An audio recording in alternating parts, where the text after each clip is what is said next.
I got thunder all through my brain, and I promised to see chutney in the side of the frame. I said, take my hand, it'll be all right. That didn't rhyme at all tonight. Ooh, ooh, ooh. It's like rain falling on a window pane, and a tear came to my eyes when I played that game. You said you make me holler when it finally came. I rolled a 13 in the game. Ooh, ooh, ooh. Like love all through. I can't remember the rest of the words. Thunder all through my brain. You promised to see chutney in the side of the frame. Love said, make my hand look like my brain. Come on, let's all talk about playing a game. Ooh, ooh, ooh. Like fire. I think it's enough. It's enough. I don't even know the damn words. And I made up the song. When you make up your own song and you don't know the words, that's when you're in trouble. Greetings, programs. My name's Hanker Infernale.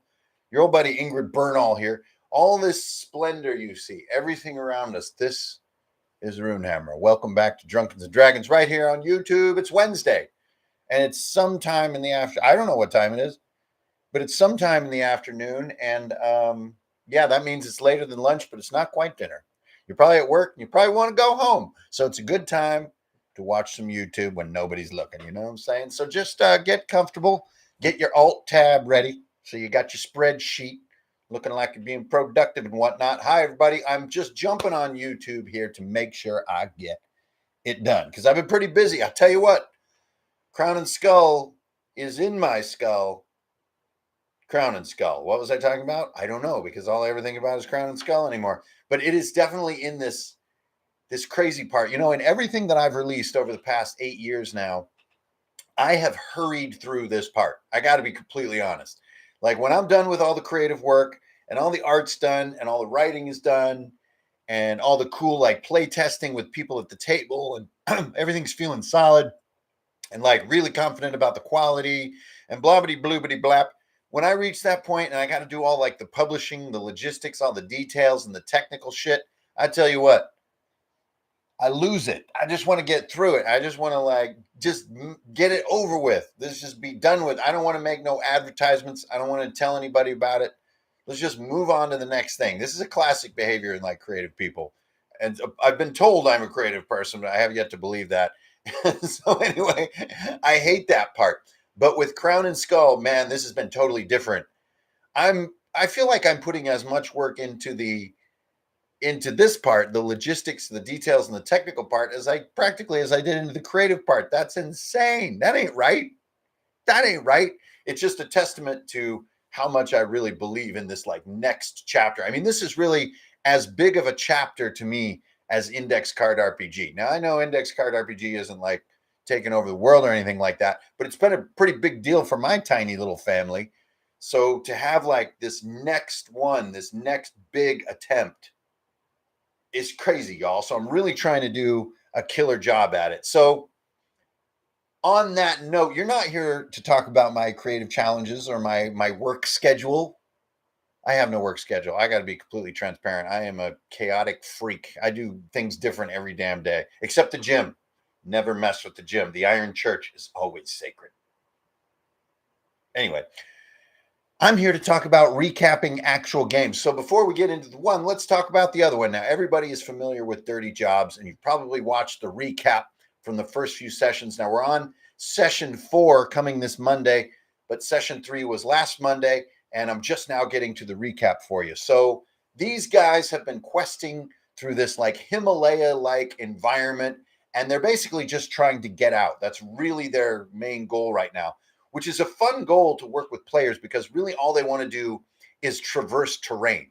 They don't want to kill somebody. They don't want to get revenge. They don't want to steal something. They don't want to find something. They just want to make it. You know, so it's great. It's kind of like Fantastic Journey or like Milo and Otis. You know what I'm saying? Like Milo and Otis don't need to kill anybody. They're just trying to get home, bro. They're just trying to get home. And they're kind of strange and they're kind of funny and they're kind of cute. And that's what this particular campaign is like so far. So this last session, I got to say, it blew my mind. Okay, now every group and every table and every game master, and the game master, has a big influence on what a table's like and the tone and the vibe. How much beer drinking is going on or whiskey drinking, how much the lack of drinking is going on, what day of the week it is, right? There's a lot of factors that go into the tone of a role-playing table, right? And Dirty Jobs definitely has a specific tone. It's like a ton of action. It's really light on role-playing, and there's a lot of humor, but these sort of the pillars of the story are taken very, very seriously. Well, in session 3 of Dirty Jobs season 3, as they journey through it's called the Uller's Teeth, is this like Himalayan landscape. This was insane. So these guys are moving through, and we are now fully using Crown and Skull. We are totally inside Crown and Skull. And if you're curious, we don't play out of a PDF. I find playing off a PDF to be really difficult. So I made these bootlegs. Now, the actual Crown and Skull books do not look like this. This is like the cheapest possible bootleg I could make using the Barnes & Noble print on demand tool, if you can believe that. These are like $5 each to make. But it is the entire 350-page Crown and Skull book in this like really chintzy. This thing's probably going to last a month and start coming apart. But this is the bootleg of Crown and Skull, and we are playing right out of this book. So we're journeying through Uller's Teeth, and every time you cross a hex, basically after like a day of travel or so, you need to roll another hex roll. This gives you a location and event, and all you guys are going to be discovering this as you explore Crown and Skull when it comes out. And then the idea is with the GM to just completely trust this roll, take 5 minutes, get a sense for what this roll means, and then continue play. And so we get this roll that they encounter these frost giants who are searching through like a copse of pine trees, right? So a copse is kind of like a pocket of pine trees that are growing in a tundra-like environment where normally trees can't grow. So you get like a sort of a drift valley, right? Like where it's sort of sheltered. And here's the one spot in this vast landscape of snow where pine trees can get root and can grow. And I'm pretty sure that this is the word a copse of trees. So anyways, these things have all these hanging icicles on these trees. These trees are barely surviving in this environment. The players are coming in like, this looks kind of scary. Like these icicles are giant and could fall and skewer us because we're in a fantasy world after all, right? This isn't just like hanging out in Banff. This is a fantasy world. And so, whoa, this is kind of wild. And then, we get an encounter roll from the hex table, and it's giants, and then we roll the quantity, and I get maximum. So we get 4 of these frost giants. Now, one frost giant, I bet these guys could have probably taken it, and this whole thing would have been different. But we got 4 instead of 1 because, hey, for starters, nobody likes frost giants. They're super mean. It's hard to tell if they're even like living beings because, like in our world, at least in Crown and Skull, frost giants never really die. They only die if they fully thaw. And then if they are exposed to too long of warm weather or high temperatures, they kind of like become mushy and stuff like that. So a frost giant is not something that you want to be around. Like they generally just hate small beings. They hate dwarves more than anything, but they hate human-sized creatures because they're pests and they're always meddling in things they shouldn't be. And frost giants are kind of a fallen people, at least in Crown and Skull. And fallen civilizations, the remnants and survivors of those civilizations are bitter as fuck, and they should be. And so you encounter a frost giant, if it's just one of them, you're probably thinking we should take this guy down. This dude probably eats people, bro. But instead we roll a 4. So we get these 4 frost giants.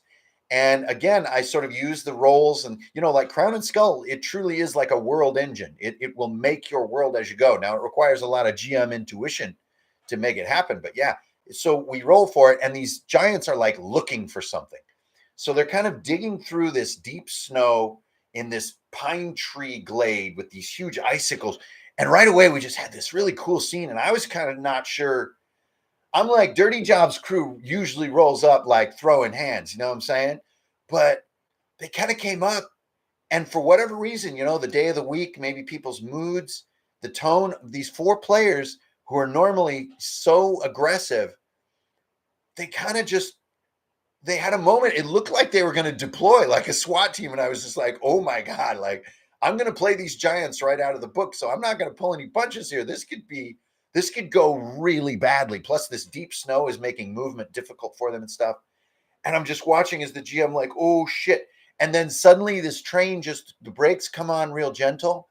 And Rana, our kind of dream walking caster, who really has kind of been setting his spell casting aside a little bit. He's been more spear and shield, which is really wild to see him do too. As a player, that's a real change. So already that's some unfamiliar ground. And he comes out from behind this boulder where they're hiding, and he's just like, giant kin folk, or giant folk, we mean you no harm. We're here. And at that moment, the giants find one of these hidden dwarves that's hiding in the snow, who they're warring with. And he basically tears him apart brutally. Like, he kind of torches him a little bit first and tears him apart right as these other characters appear. So they know these frost giants do not play. They are cruel. They're violent. Right at the same time, they're going like, we mean you no harm. We're just traveling through here. We have no business with you. And so the giants say, we'll decide if you have business with us. And they like throw down this dwarf corpse, because these dwarves are like, it's sort of in guerrilla warfare. They use these white ghillie suits to hide in the snow, and they've been hunting the frost giants and like making war on them. So my players are kind of in the middle of a big mess. They're also in the middle of this feud, but they kind of walked away from the feud between the copper dwarves and the other dwarves. It's kind of not really in the past, but they're kind of not wanting to get involved. And like, so the giants realize these aren't just dwarves. There are no dwarves in this group. They're like, we'll decide if you have business with us and if you can just pass through our realm. Come with us. You must meet our chief. So this never happens with my group, with the Dirty Jobs crew, by the way. Never happens. So they basically just, hands up, they go with the frost giants down into this sort of glade where the bedrock has been, the snow has been cleared away, where you can see the bedrock. There's a cavern there. It looks like these are where the frost giants have their kind of home. And then a bigger one with this sort of big steel hook, and he's clearly the chief. He comes out and has this convo with my players. And you guys, this was so bizarre. They're just having a role play conversation with a frost giant chieftain. Like, what the actual fuck is going on right now? This never happens in our game. So I'm a little flat-footed because we don't do a lot of like in-voice, critical role style, role playing. So here I am in the Matt Mercer hot seat, trying to make my different frost giant characters have different, syllogisms and idiosyncrasies. And I'm coming out, we're having this whole conversation. And basically the frost giants will let them pass through their realm unharmed if they will help with their mining efforts. So currently, since this cave they're excavating is so small and so tight, which again, these are things we rolled to sort of get the sense for what was coming. The caves are so small, they have to dig the passage really big so that frost giant miners can get in there. So they really have to do a lot of digging. But if they had some Proudfoot style helpers that could slip through these small spaces, it would save them a lot of time with digging. And they're looking for these certain type of emeralds. And it's not just an emerald like, ooh, this is a gem worth a lot of money. This is a very strange and special emerald. Now, this is something that I have some notes on from before the campaign began. So not something that just a roll gave me, but something that I sort of thought would be a cool theme. So, kind of an aspect of GM planning and preparation, kind of blending into a dice-built world. And I'm a huge advocate, don't be a slave to using a dice-generated world. But dice-generated worlds are really exciting. But nothing beats those certain little aspects that the GM has planned and really knows the truth of, and like these kind of, hidden cool threads that players can discover. These emeralds are one of those threads. So they agree to the terms. They go in, we do a generated cavern. So it looks like it's got 4 chambers, and we kind of get this sense for this, and we're going to roll the contents of each chamber. If they can make it to the 4th chamber, that's the conclusion of the cavern. They've fully explored it, and then they can exit. So they get into the first chamber of the cavern. We roll the encounter there, and it's a swarm of bats. I mean, pretty basic, right? We kind of make these like snow bats, sort of, so they're white bats with kind of blue skin, kind of like a snow Kisi in Zelda. And these things are all along the ceiling, of course. And when the players come in, they realize it. They try to stay quiet, But then they go and they see a couple little green shiny things in the wall, and they go over, and of course they make a noise because somebody fails a roll, and bada bing, you get this huge swarm. We roll maximum on it. This big swarm comes around, and it's going, and we're playing a swarm on Crown and Skull rules. This is not something you want to fuck with, but luckily we have a spell in the chamber with our caster, Rana, and he brings in this sort of aid spell, which is sort of like a magical defense spell, and gives everyone in his immediate area, like within arm's length, a boost on their defense rolls. And so as these bats are swarming, and they are not individually attackable. I mean, you can stab a bat all you want. There's still like 700 more of them.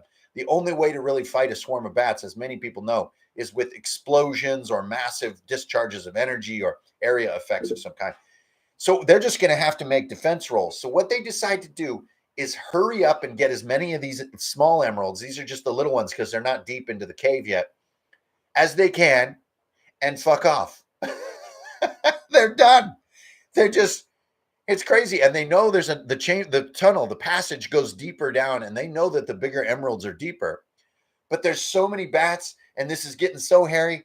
They just like, no, fuck this. So they grab a couple of handfuls, and they squeeze out of this teeny little entrance and collapse a bunch of snow to temporarily keep the bats from pursuing them. They return to the chieftain, and they only have this kind of small handful of these emeralds. And then we come, so it's been, some hours now of exciting play. We've been having a good time. We've covered a lot of ground in the mountains, and a lot of details, obviously, that I'm not going to tire you with. I can't tell you everything that happens in a 4-hour session in 10 minutes. And so this all goes, and they come back out and they're role playing, and then they say, here's what we got. And one of them actually lies. He said, that's about as deep as the cavern goes, and there's so many bats, I would advise you guys not to keep excavating. And he rolls for that and makes it. He's convincing. And so the frost giants are like, well, you've done well. You've spared us a lot of effort. And they're kind of like, yeah. So then it all comes down to the real question here. They offer up the emeralds, and the question is, are these enough emeralds to satisfy the frost giant chieftain and let them pass through the realm unmolested? The role play has been so thick up to this point. There's no way, I don't think and it's been the whole group role playing with my guys. I don't feel comfortable just like putting it on one person's like oratory skill or something like that. And so we're all sitting around trying to decide how to resolve this. And as a group, we discuss, okay, well, it feels like this is a yes-no question. This is one of those high stakes yes-no questions that the GM doesn't know the answer to, the players don't know the answer to, and there's no simple way out. So we're going to get a D6. 1, 2, 3 is always no, and 4, 5, 6 is always yes. And we're just like, now remember, guys, we are going to live with whatever the results of this roll are. This is an insanely high stakes roll. It's almost like the session's worthwhileness rests on this roll. If it comes up no, if this answer comes up no, I didn't even know what's next. The giants would take them into custody, or would force them back into the cavern to dig deeper, or would take them somewhere else it's not good, basically. It's not a good situation. Remember, these frost giants are mean, violent dudes. But if the answer is yes, then I, as the GM, also have to live with that, right? That's like, this is enough. You've done well. And like, this one in specific is particularly pure, something like that. You may go and so after much discussion, we finally accept, yes, there's no hero coining this roll, no modifying this roll, blah, blah, blah, blah, blah, blah, blah. Bang, we finally get this dice on the board as everybody's going, yeah. And it comes up, yes, this is enough emeralds to satisfy the frost giants. But since there was so much discussion, I had to play my chieftain kind of like, he would be me, right? So he's huge, by the way. This mofo's like 30 feet tall. So he's standing there and he's like got these tiny, and he feels a little bit cheaped. You know what I mean? He just gave away a bargain discount on this one. So he says, very well, some of these emeralds, are particularly pure. You may travel our lands unmolested if you make your way due southeast and leave the mountains at once. This is no place for wanderers or nomads or tourists, right? And this looks like somewhat of a conclusion. But I shit you not, this is the weirdest session ever because my players are not freaking done role playing. They're not done. So one of them says, can I use my, one of the sort of history skill that I have to remember something about frost giant culture? That's right. It's a courtier skill. So a courtier skill in Crown and Skull is a working knowledge of rank manners. Does that make sense? The politeness culture of any given group. It's how to behave well in the presence of rank or in royalty. That is the skill of courtier. So he says, can I roll courtier before we leave and remember something of the customs of frost giants? Like, you guys are free to go. You don't have to fuck around anymore. And he's like, no, I want to make this roll. And so I make it fun. If you don't know, if you fail this roll, you might kind of accidentally piss them off as you leave this camp by like turning your back on them, right? If anyone here has ever studied martial arts, you never turn your back on your teacher and you don't turn your back on the dojo itself, on the place you train. You always leave. You always go to the door and face the place you train. Little details like this. This could matter. It says, okay, yeah, that makes it fun. All right, like this, roll this. And the other three players are going, what are you doing? we're fucking free and clear, dude. And he's like, no, I got this. Bang, rolls it, gets the roll. And it wasn't even good. I think it was like 9 or less on a D20, right? This is a tough roll. Gets it. And so what he remembers is that frost giants always tap twice on their chest as a sign of respect.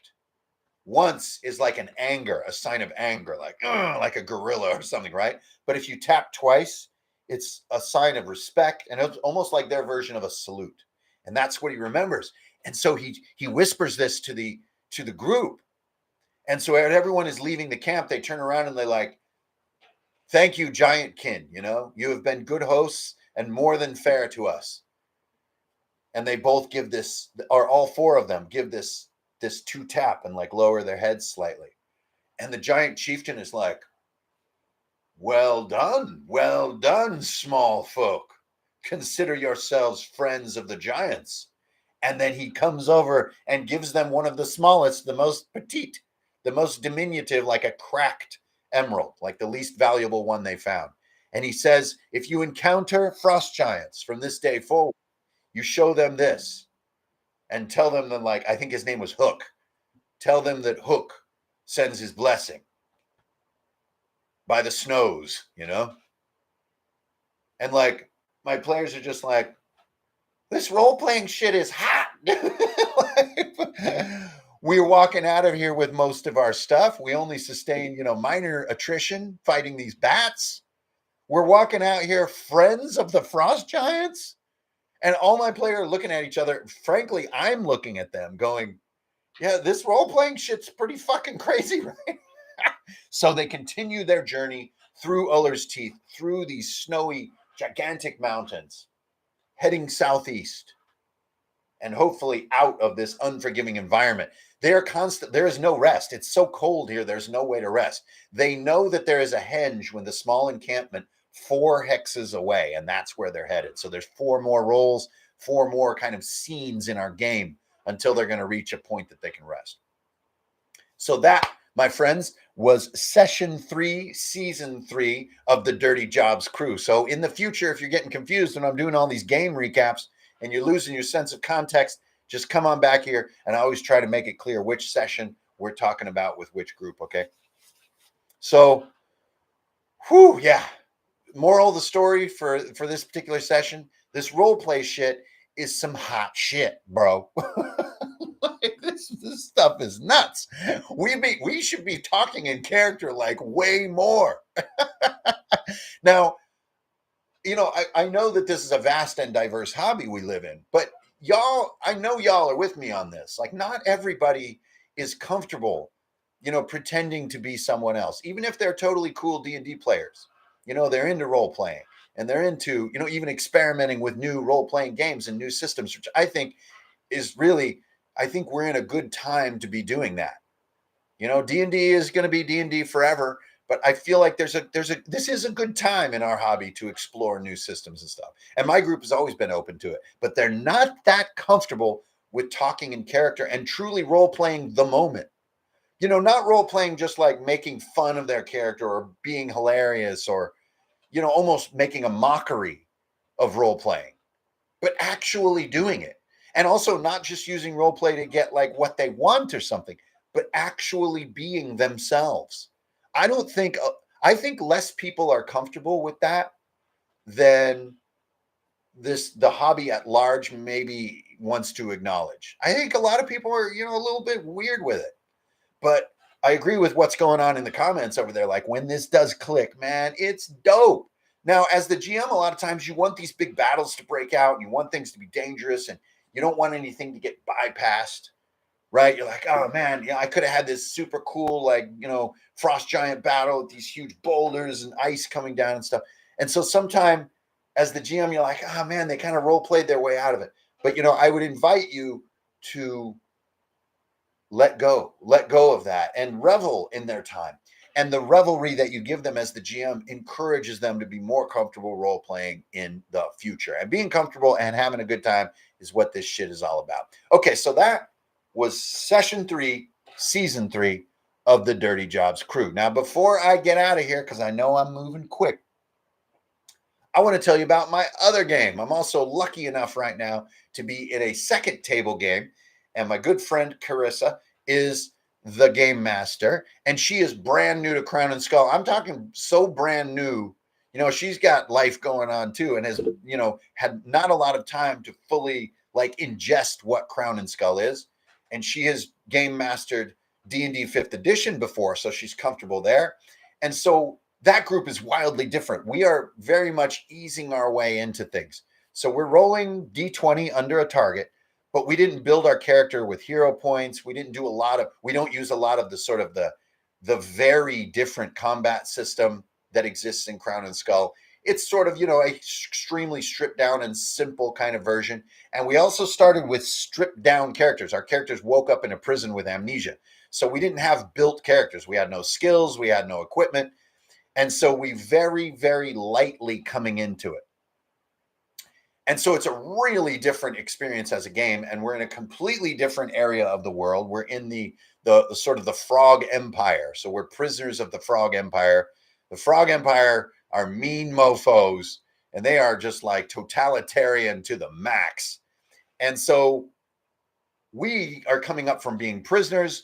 We have a frog in our group. I play an elf who's kind of like is sort of a very intelligent, sort of slender, a thinking elf. You know, he's a little bit the Hannibal we're a lot like the A-Team, honestly. And I'm kind of like Hannibal. So I'm kind of the thinking man of the group. And also like have this kind of obsequious vocabulary. So my character, Karazhan, yes, named after Warcraft, is always sort of trying to talk the people we encounter into revealing information or giving, you know, I'm always making a plan or helping the group understand, you know, kind of playing that role really instead of like a hardcore fighter. We do have a froggish fighter who's our big badass.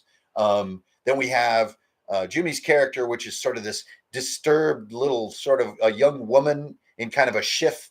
And she grew up like confined in a wooden box. So she's kind of like a contortionist and she's sort of disturbed and really needs friends who will care for her and doesn't like confined places and is kind of wild, kind of cool, almost like semi-feral kind of girl. And then we have Nero, who I really love as a character. He is a jolly dwarf. And these characters were rolled up. We did everything completely at the mercy of the dice in the Crown and Skull book. That's how we got all these characters. And so we have this jolly dwarf who's got really like a soft spot for kids and for people in need of help. And we're really like a do-gooder group, which I love being in like we will not get people killed unless it really has to happen. And we really want to help innocent people. And like, we're the good guys, damn it. And so we have been escaping this prison. We found our way into this curiosity shop to hide from the guards. So the heat went off the street, so to speak. And our game master let us roll 2 kind of shabby rolls on what the Curiosities lady would offer her, because we helped her with some prisoners who needed to be shuffled into this tunnel, kind of a Harriet Tubman situation. And we helped these prisoners escape, because like this empire is just bad all around. And so people are just trying to flee this empire. So we helped her, and in return, she gave us 2 gifts that were kind of shabby, and then 2 gifts that were from her cabinets. And she has all these strange curiosities in her cabinet. We got 1 item, and then finally came my turn to roll. And since I had kind of led the fight in releasing these prisoners, she said, here's something special for you. But that didn't matter. The game master's gentility did not help me here. I was to roll a d20 on one of the Crown and Skull frog equipment tables, or frog armaments, I believe it was, to be very specific. And I got the nat 20. Now, most of the time in Crown and Skull, you want to be rolling low, but on loot tables, you want to roll high. I got the nat 20 on the loot table, and I got a hovering sword.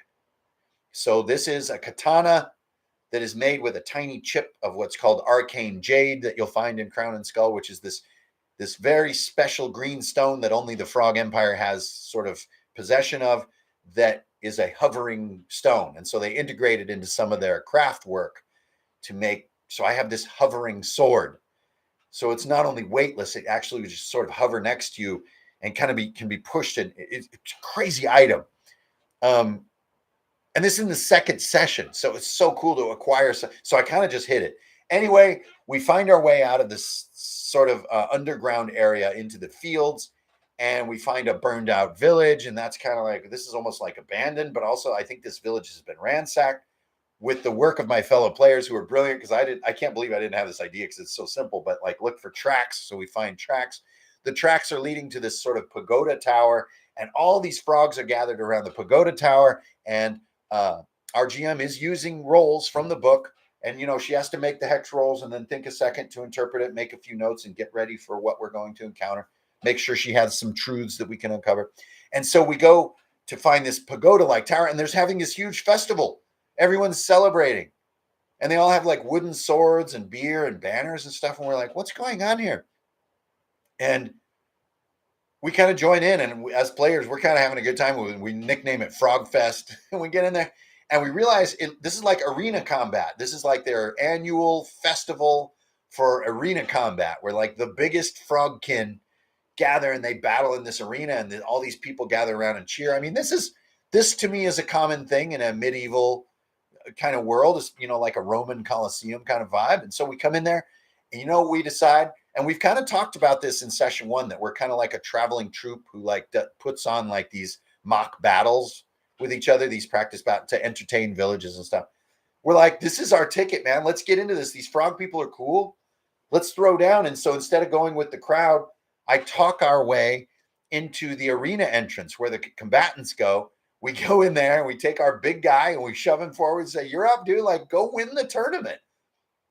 But as he gets in there, the crowd is cheering. He's really cool. He's doing great. Something is off. So we start to spread out around the arena to try to investigate while our main man is up there slugging it out. His brother, who's been missing, who's another big frog, has appeared, and he appears drugged or something, like they're forcing him to fight his own brother, and like something's bad. I go meet the sort of announcer, like the referee with the weird hat. I begin parlaying with him, and I use my character's whole thing. He's like, basically, I would like to discuss the finer points of the arena combat we are involved with today, because we are recently coming from a nearby area where the local tradition had a slightly different rule set involving a stone and a larger perimeter to the diameter of the arena. I can see in your case you've got a slightly different arena, so I would like to discuss the finer points. Like just overcoming him with like, oh my God, shut up, dude. So he kind of just gives it up. He's like, well, of course, and he's a frog. He's like, well, of course, no, there are no winners except the winners, and even they wound up with no head. And I'm like, fucking what? And then he goes, for the Empire, eh? I'm like, oh shit. These whole gladiatorial games are rigged by the Empire, and anyone who isn't victorious or killed in battle, even the victorious, are killed afterwards because they're a threat to the Empire. And they want to like get new talent into the system. So we realize we're in a completely corrupt arena battle. So from the sidelines, sort of almost as like the boxing coach character, I'm like, you guys, we need an exit strategy. So Whisper, the young woman, the kind of crazy young woman, she comes up with a plan with this rope where we're going to climb out and we're going to cause a bunch of confusion in the crowd to escape. But this crowd is huge and they're on this tiered Coliseum. I'm thinking, I don't know, man. I don't know. Like running through a huge crowd of fans who are angry that you're fleeing the game. Like imagine doing that at like an NFL game or like a boxing match. It's not like it's not adding up. We're looking around. So this arena we're in has this water. There's like a big ring of water with an elevated area in the center where the fighting is and stuff.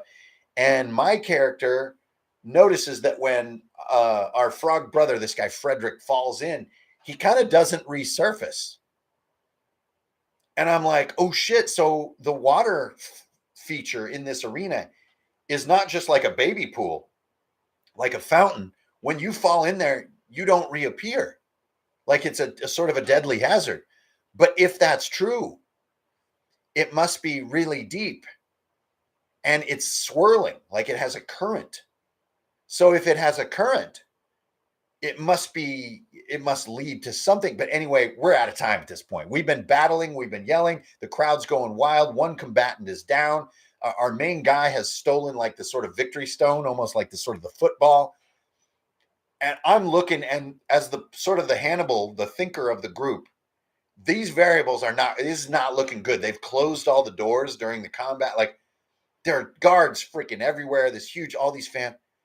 And I'm just like, this doesn't look, the numbers are bad here. I'm going to take my chances with the swim. So I give the signal to everybody and I just grab my nose into the water and swim straight down, just making a total gamble that this water feature is a way out of this arena.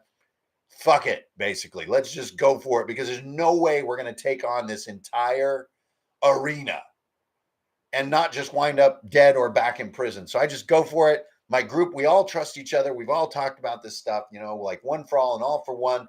And they grab the football. We abort the climbing plan, grab the jump in, go. We swimming.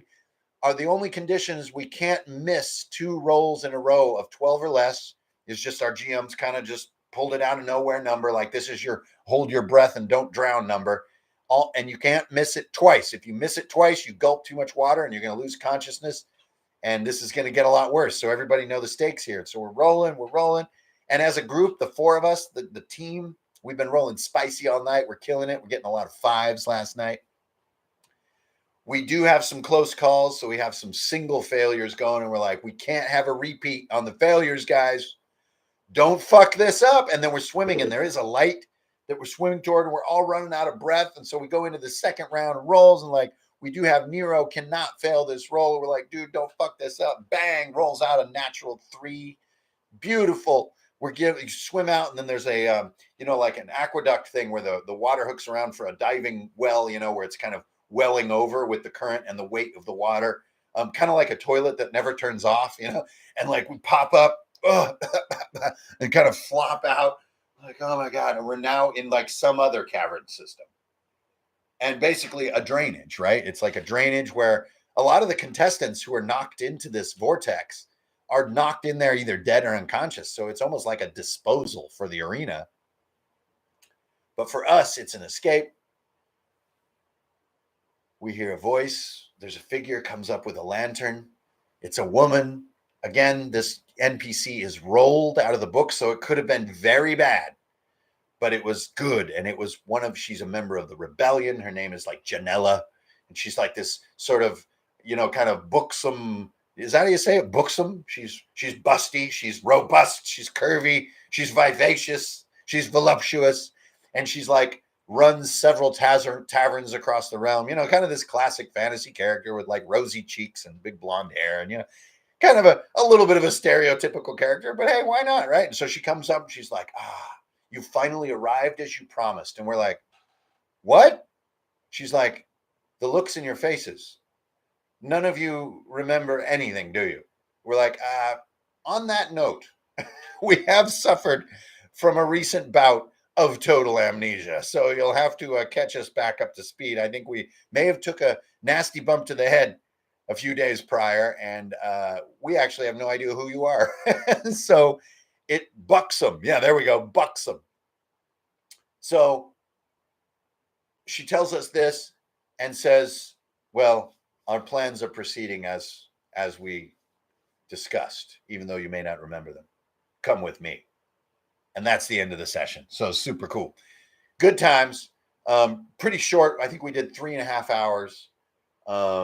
This group is, we don't quite have our lair set up for this group. So we're all sitting on this wooden bench thing. And nothing will make a D&D session go shorter than sitting on a wooden freaking bench, bro. So anyways, that's my other Crown and Skull group. We have 2 sessions under our belt. And it's on like Tron. So now you're completely caught up. We call that group the Frog Brothers. So when you hear me discussing these games in the future, we have Dirty Jobs who go way back. And then we have this new group, the Frog Brothers. I think we do have one member who's going to be going on a trip soon. So we might have a little hiatus there. I'm not sure, but I'll let you know as usual. Other than that, I've just been working on the finished work to get Crown and Skull published. Remember, I'm not using Kickstarter or anything like that. We are doing it completely on our own with the help of my man, Jake and Quentin. And Runehammer is a 3-man team now. And we're in the final stages of getting this released now. Now, if you want to find out more about Crown and Skull, go over to runehammer.online. Check it out. There's some intro stuff there. And there's an email list where you can sign up to get notified when the pre-sale begins. And you want to get on that sucker. And a ton of people have already gone out. We are definitely bound for a really successful first printing of the book. So that's really exciting. So anyways, that's it for now. If anybody wants to chuck a question at me, I got about 15 minutes before I got to make lunch and go to the vet. I got to get Chutney's annual medication. I got to get a flea. I got to get the flea medications. I got to run some errands, yo. And I could use a bottle of tequila too. Yeah. Go to the veterinarian, get some tequila. Go to the veterinarian, get some tequila. It's like peanut butter and jelly, you know what I'm saying? But yeah, if anybody want to throw some questions at me, I got a couple minutes to spare. Otherwise, I got to find my right shoe, which is a constant struggle. I'm telling you, as an amputee, yes, sometimes walking is difficult. Yes, messing around with your leg all the time is difficult. But I'll tell you, the hardest part is knowing where the hell you put your right shoe. The thing could be anywhere. I don't know where it is. Where's my right shoe? It's like under a book somewhere. It's like on a coffee table or something. It's terrible. Anyway, I digress. What's up, Shield Dice Studio? Any Frogkin novels or short stories? Absolutely. So if you are included in Crown and Skull, when you get your Crown and Skull book, which I know a lot of you guys will, I turned right to it. Throughout the book, you will find these 2-page short stories called A Leaning Stone, and they are peppered throughout the book. They're at the beginning of every chapter, and they're just little short stories. But there is a really good announcement, speaking of stuff like that, coming to Patreon tomorrow.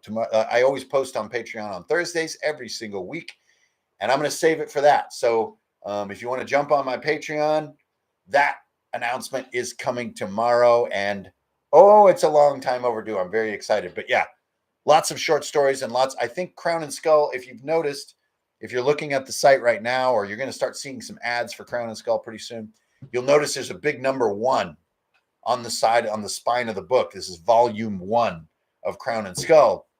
And that is because volume 2 is already in the planning stages.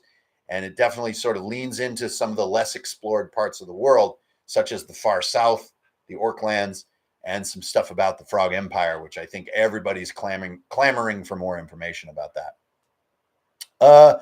Hey, neck and weights. How does it feel to play in a system you designed? It is very rewarding. It's a little bit nerve-wracking at times, but you just have to put in a lot of work. And also, I gotta say, Neckin, you really have to have a healthy psychological ability to take feedback as you build a system and take it to heart and make changes. You can't have sacred cows, as they say, and you really got to be open to change and feedback and revision, and you got to set your ego aside a little bit. And, it's always challenging, But the more that you're really open to that, then the more that you truly accept like player input and openly change and improve things. When that time comes to really just lean back and play, all that struggle and that difficulty just it's worth so much, and it gives you that feeling of like, wow, this runs nice and tight, and I feel safe and seen and having a good time in this system. But yeah, it's a journey. I'll tell you, it is not for the faint of heart as far as hobbyism goes. Like, I think a lot of people, it might blow their mind just how dedicated to this that I am, like how much it's a part of my life every single day. And it isn't just because it's like an obsession with playing D&D, but the creative process of it I deeply, deeply enjoy. And yeah, playing your own system, to your question, is awesome. As a dyslexic, I find your writing style and presentation cuts through the fog. Kim Moffitt, that is a fantastic compliment and great news. I mean, screw my ego.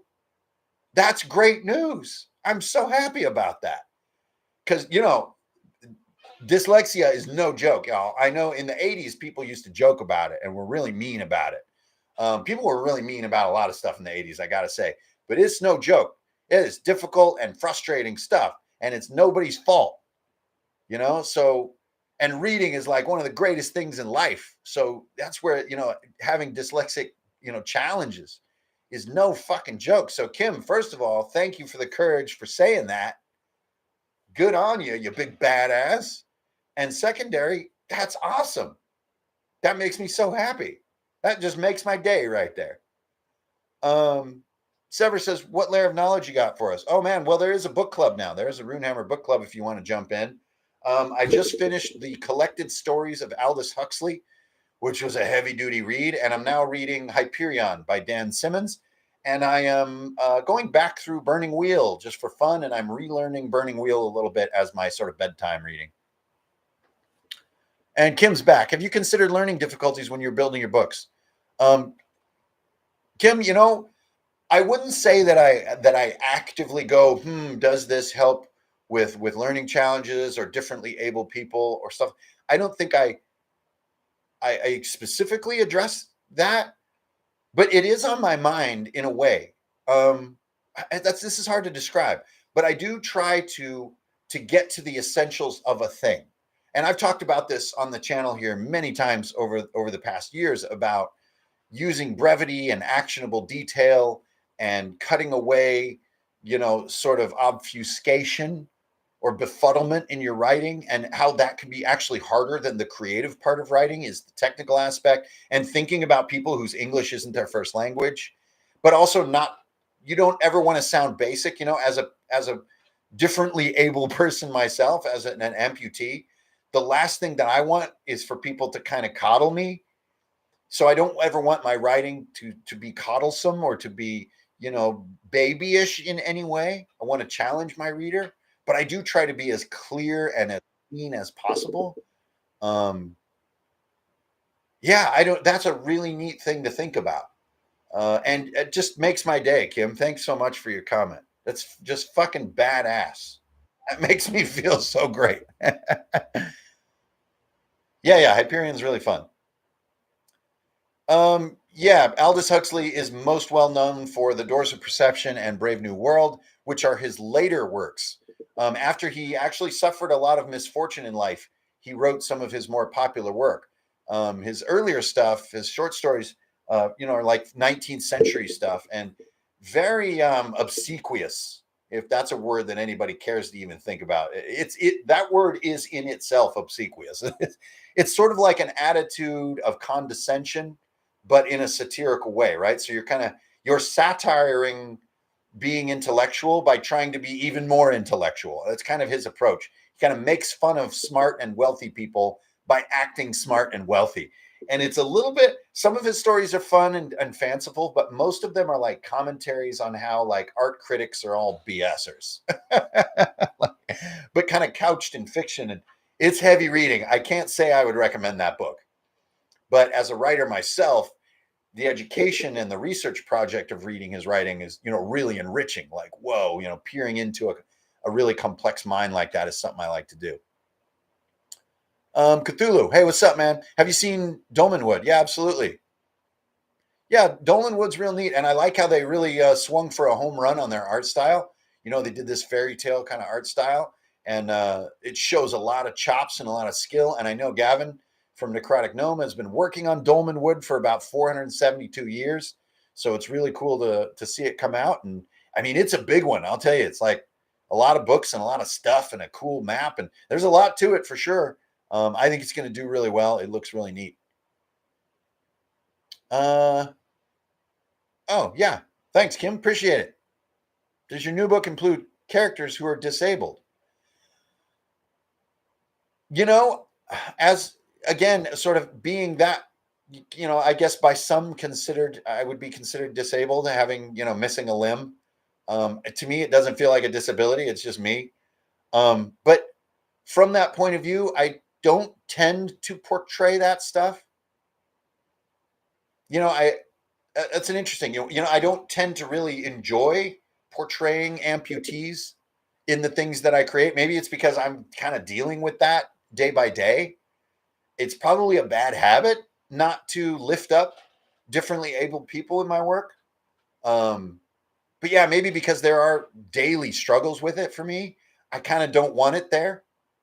That's an interesting question, though. I don't think I intentionally go one way or the other, but I do like that we're seeing more and more of that every single year. I mean, just as a global culture, I feel that we are embracing differently abled people more than we were. I mean, if any of y'all were teenagers in the 80s, you know how fucked up it was. I mean, people were freaking mean back then, mean as shit. I mean, it was gnarly.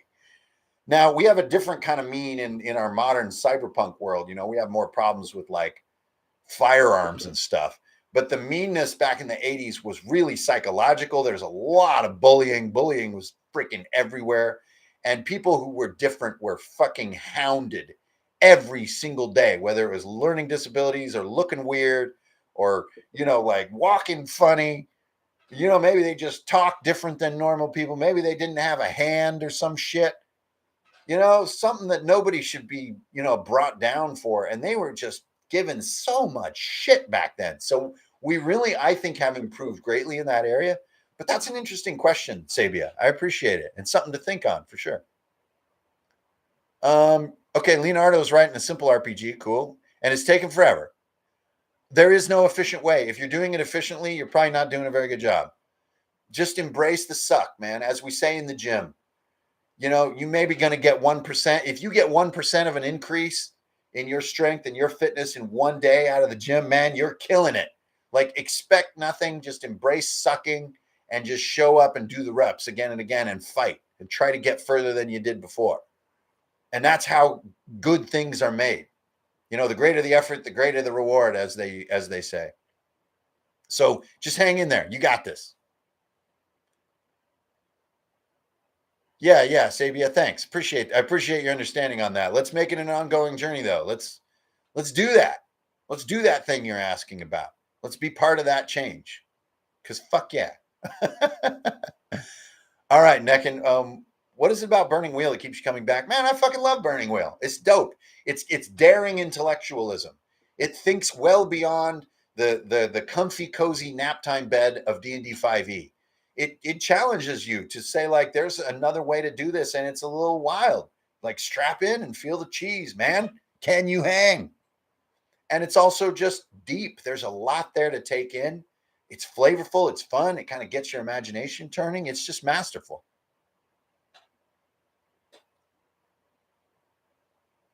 Yeah, I don't know anything about the right side of history. I don't really have anything political to say. But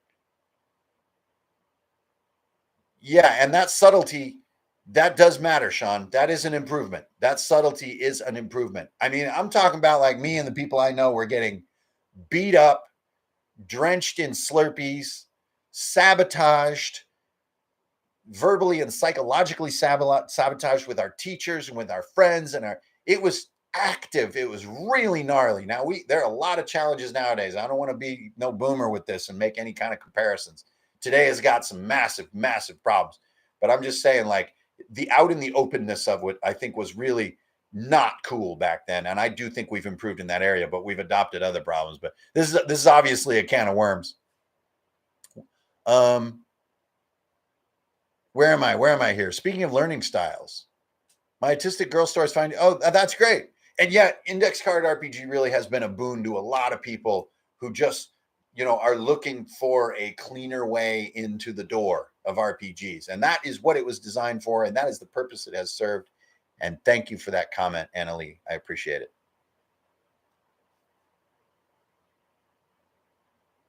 Yeah, man. And hey, when I say differently able and stuff, I want to be very clear. I got it easy, yo. I'm just missing a leg.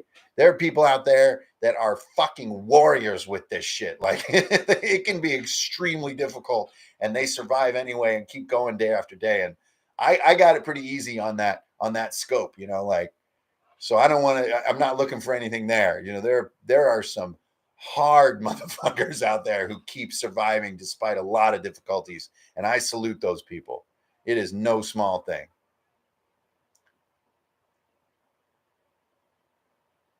Yeah, cool. Great news. Yeah. And a lot of hobbyists, I want to say every, but a lot of hobbyists wind up working on a system after a while. It's a natural extension of what we do. And I am getting out of here. That is it for me, you guys. It's 2:45. I got to run. I'm going to run out of time. The place is going to close. I'm not going to make it to the veterinarian, and then I'm not going to get my tequila, and then nobody gets any bananas, and everybody's going to cry. So we don't want that to happen. So you guys, thank you very much for tuning in. It's good to see everybody here on the internet on a Wednesday afternoon. It's a beautiful day out there. Remember, get out in the world and love somebody, will you? Be nice to someone. One person even will be enough. And if every single human being on earth did that, this would be an awesome place to live. It already is, and we can make it a little bit better. Keep it real, y'all. Thanks for tuning in. And remember to jump over on runehammer.online and jump on that email list, okay? And I will see you on the internet. Peace. Thunder all through the night. And I like to play the game and play the game right.